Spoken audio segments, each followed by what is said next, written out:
बड़ी जानकारी आपको दे दें, इजराइल के ठिकानों पर, लेबनान में इजराइल का अटैक लगातार जारी है। हिजबुल्लाह के ठिकानों पर एयर स्ट्राइक की गई है। आतंकियों के ठिकाने पर हमला किया जा रहा है इजराइल की तरफ से। यह बड़ी जानकारी, लेबनान में इजराइल का यह अटैक, हिजबुल्लाह के ठिकानों को निशाना बनाया गया है और यहां पर इजराइल की तरफ से एयर स्ट्राइक की गई है। आतंकियों के ठिकानों को तबाह इजराइल की तरफ से किया गया है। तो एक तरफ तो लगातार लेबनान की तरफ से भी हमला किया जा रहा है, दूसरी तरफ से लगातार काउंटर अटैक इजराइल की तरफ से किया जा रहा है। और किस तरीके से आतंकी ठिकानों को निशाना बनाया जा रहा है, इन तस्वीरों से आप समझ सकते हैं। हिजबुल्लाह के कई ऐसे आतंकी ठिकाने हैं जिस पर इजराइल ने हमला किया है और इन ठिकानों को तबाह किया है। एयर स्ट्राइक लगातार जारी है इजराइल की।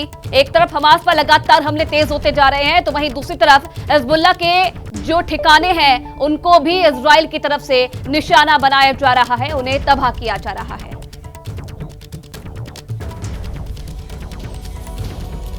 इजराइल की राजधानी तेल अवीव में पिछले 12 दिनों से रह रहकर सायरन की आवाजें सुनाई देती हैं।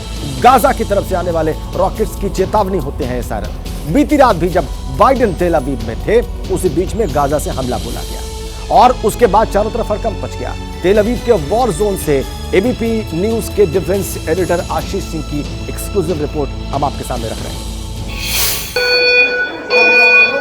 ऐसा लग रहा था कि जो बाइडेन के जाने के बाद अब रॉकेट अटैक से नहीं होंगे, लेकिन रॉकेट अटैक शुरू हो गया। और मेरे पीछे आपको देखिए किस तरह से जिस होटल में हमें तुरंत ही बंकर में जाने के लिए कहा जा रहा है और बाहर सायरन्स बजने शुरू हो गए हैं। और जाहिर सी बात है कि ये जो सिचुएशन है ये और भी ज़्यादा टेंस होती जा रही है। लोग आपको भागते दौड़ते हुए दिख जाएंगे और काफ़ी लंबा ये सायरन बज रहा है। जनरली इतना सायरन नहीं बजता और क्योंकि शेल्टर लेना होता है, इसलिए हम भी जल्द से जल्द जाके नज़दीकी जगह पर शेल्टर ले लेते हैं। और ये एक बहुत ही महत्वपूर्ण बात है। ऐसा उम्मीद जताई जा रही थी कि जो बाइडेन के रहने की वजह से टेल अवीव में इस तरह के रॉकेट अटैक नहीं होंगे, लेकिन ये देखिए धमाके की आवाज़ आपने सुनी और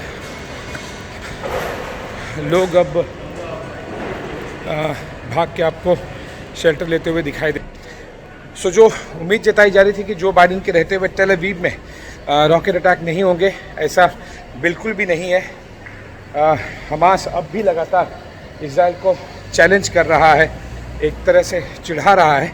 और हर शाम की तरह पिछले 5 शामों से हमें दिखाई दे रहा था कि टेल अवीव पर अटैक हो रहा था और एक बार फिर टेल अवीव पर अटैक यहाँ पर हो गया है। शब्बात की शुक्रवार की शाम से ये अटैक शुरू हुआ और लगातार बुधवार तक ये अटैक्स लगातार हो रहे हैं। ये एक मैसेज न केवल इजराइल को है हमास की तरफ से, बल्कि ये मैसेज अमेरिका के लिए भी है। अमेरिकी राष्ट्रपति जो बाइडेन आए टेल अवीव, उसी दिन इस तरह से एक बार फिर रॉकेट अटैक हो, तो मतलब साफ है कि हमास न केवल इजराइल को बल्कि इजराइल और अमेरिका दोनों को एक साथ चैलेंज कर रहा है। जैसे ही घड़ी का काटा दोपहर 2:30 पे आए, बबीता जी का दिल सास बहू साजिश के लिए मचल जाए। और ये है इनकी बहू, पूरे दिन ऑफिस की टेंशन हो जाए गॉन जब ये करें अपना फेवरेट शो फ्री टाइम पे ऑन। इनकी तरह आप भी देखिए अपना फेवरेट शो अपने टाइम पर और डाउनलोड कीजिए एबीपी लाइव ऐप अपने स्मार्ट टीवी पर।